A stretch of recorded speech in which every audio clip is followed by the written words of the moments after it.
Hello friends, ये part वहीं से स्टार्ट होता है जब डैड कहते हैं ये कैसी बेवकूफ़ों वाली बात कर रहे हो, ये मेरी डॉटर है, मैं इसे कैसे हार्म कर सकता हूँ। स्टेप मॉम भी जियांग से कहती है आप इसकी बातों में मत आइए, इसने हमें भी धोखा दिया है। तो डैड कहते हैं आप अपनी मैरिज के खातिर हमें इस बार माफ़ कर दीजिए। तो जियांग उन्हें एक चांस दे देता है। तभी असिस्टेंट जियांग को लिन फैमिली और टैंग फैमिली की कंपनी के बारे में सारी इन्फॉर्मेशन देता है। तभी डैड के पास एक कॉल आता है। जब वो कॉल रिसीव करता है तो उसे पता चलता है कि उसकी कुछ प्रॉपर्टीज को नुकसान हुआ है। जियांग कहता है अगर तुमने अभी सच नहीं बताया तो तुम्हारे सभी प्रॉपर्टीज को नुकसान पहुंचेगा। तो डैड कहते हैं ये गलत है, आप ऐसा नहीं कर सकते। तो जियांग कहता है जो जितना ज्यादा रिच होता है रूल्स उन्हीं के चलते हैं। फिर जियांग लुवेन से कहता है अब तुम्हारी फैमिली की बारी है। तो लुवेन कहता है ऐसा मत करो, अगर मेरे डैड को पता चल गया कि मैंने ये सब किया है तो वो मुझे छोड़ेंगे नहीं। मैंने आपको सब कुछ सच बता दिया है। शुलिन के डैड के कहने पर मैंने ये सब कुछ किया था। तो डैड झूठ बोल देते हैं कि मैंने ऐसा कुछ नहीं कहा था, इसने ही मुझसे कहा था कि ये और शुलिन साथ में है और ये शुलिन से शादी करना चाहता है। मैंने कुछ नहीं किया, ये कहकर वो लुवेन को मारने लगता है। तो असिस्टेंट उसे रोकता है। लुवेन कहता है मेरे पास प्रूफ है, कहकर वो रिकॉर्डिंग सुना देता है जिसमें वो लोग शुलिन को हार्म करने की प्लानिंग कर रहे थे। नेक्स्ट सीन में जियांग और शुलिन वापस जा रहे होते हैं। तो वो कहता है मिसेस जियांग के साथ उलझना अच्छी बात नहीं है। तो शुलिन कहती है मेरे साथ मिस्टर जियांग है, अगर कुछ हुआ तो वो देख लेगा और ये लोग भी मेरे साथ कुछ ऐसा ही करना चाहते थे। तो जियांग कहता है ये तुमने ठीक कहा, कहकर चले जाते हैं।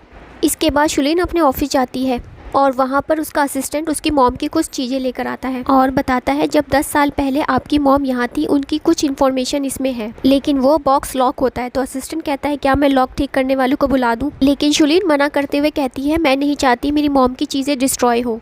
तो वो असिस्टेंट वहाँ से चला जाता है। थोड़ी देर बाद असिस्टेंट बताता है कि कंपनी में आर्टिस्ट आए हैं और वो अपना कॉन्ट्रैक्ट टर्मिनेट करना चाहते हैं। तो शुलिन मीटिंग रूम में जाती है और उन सब से पूछती है आप सब कॉन्ट्रैक्ट टर्मिनेट क्यों करना चाहते हैं। तो उनमें से एक कहती है क्योंकि यहाँ पर आर्टिस्ट के लिए कोई बेटर अपॉर्चुनिटी नहीं है। तभी एक और कहती है दूसरे हमें 1 मिलियन ऑफर कर रहे हैं, अगर तुम हमें इससे ज़्यादा प्राइस ऑफर करोगी तभी हम कुछ सोचेंगे। तो शुलिन कहती है मुझे लगता है ये अपॉर्चुनिटी का मैटर नहीं है, कुछ और ही है। तो वो लोग कहते हैं हम लोग बेटर अपॉर्चुनिटी के बारे में सोच रहे हैं, तो क्या ये गलत है।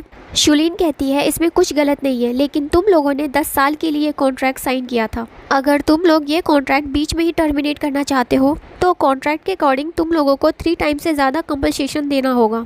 तुम लोग कंपनसेशन दे दो, मैं कॉन्ट्रैक्ट टर्मिनेट कर दूंगी। तभी वहाँ पर सूजी और फू आ जाते हैं और वो शुलिन से कहते हैं ये लोग तुम्हें कंपनसेशन नहीं देंगे बल्कि तुम इन्हें कंपनसेशन दोगी क्योंकि कॉन्ट्रैक्ट पहले तुमने तोड़ा था। सूजियो कहती है जाओ और मिस्टर फू बिजनेस पार्टनर थे और कहती है सिस्टर मैं तुम्हें टारगेट नहीं करना चाहती। तो शुलिन कहती है अब कौन सा न्यू गेम खेल रही हो, अभी मेरी कंपनी से निकल जाओ।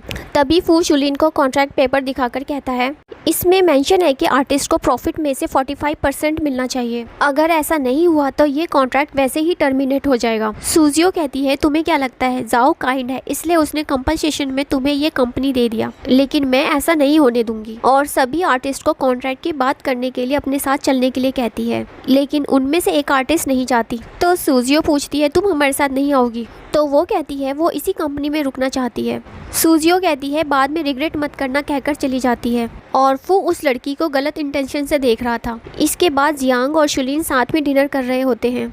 जियांग शुलिन को टेंशन में देखता है और उससे कहता है तुम टेंशन मत लो, जियांग ग्रुप है ना तुम्हें सपोर्ट करने के लिए। तो शुलिन कहती है लेकिन मैं अपनी एबिलिटी से सब कुछ ठीक करना चाहती हूँ। जियांग उसके पास जाता है और कहता है तुम्हें मिस्टर यान से मिलने के लिए कोशिश करना चाहिए और टेंशन मत लो, मैं जानता हूँ तुम सब कुछ ठीक कर लोगी। और वो उसे प्यार से खाना खिलाता है। नेक्स्ट सीन में जियांग और शुलिन मिस्टर यान से मिलने गए हुए थे।